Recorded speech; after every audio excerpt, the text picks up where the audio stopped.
ఇక్కడ ఏమైపోయిందంటే success failure కాడికి వస్తే గదరన్న ఇసొంటి వాళ్ళు అంతా కనుక పార్టీ పెట్టేది ఉంటే మేము అప్పుడు ఇంకా స్టూడెంట్ రోల్లో ఉన్నాం కాబట్టి వాళ్ళు పార్టీ పెట్టేది ఉంటే కేసీఆర్ అంటే ఉండకపోవు.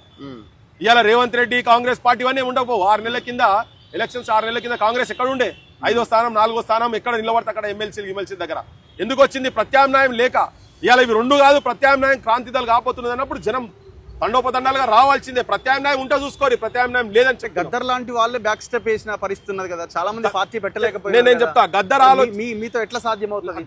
గద్దర్ అన్న ఆలోచన ఏంటంటే, గద్దర్ అన్న ఎప్పుడు కూడా ఓట్ అనలే, తుపాకీ గొట్టంతో రాజ్యాధికారం అన్నటువంటి పార్టీలో పనిచేసిండు ఆయన.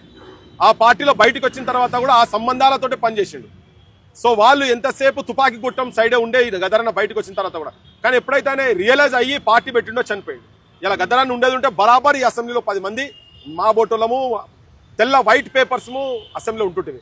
ఈవెన్ ఇప్పుడు జనశక్తులు కావచ్చు, అంటే ఈ ప్రాంతంలో కొంచెం వాళ్ళ ఇన్ఫ్లుయెన్స్ ఉండే కాబట్టికే చెప్తున్నాను నేను. వాళ్ళందరూ కూడా ఓట్ అనలే, బందూకే అన్నారు. ఇలా బందూకులు ఫెయిల్ అయ్యే వాళ్ళు వచ్చి ఇటుపడ్డారు కదా. సో నేను ఫస్ట్ నుంచి అంబేద్కర్ విధానం అహింసావాదం, హింసావాదం సమస్య లేదు.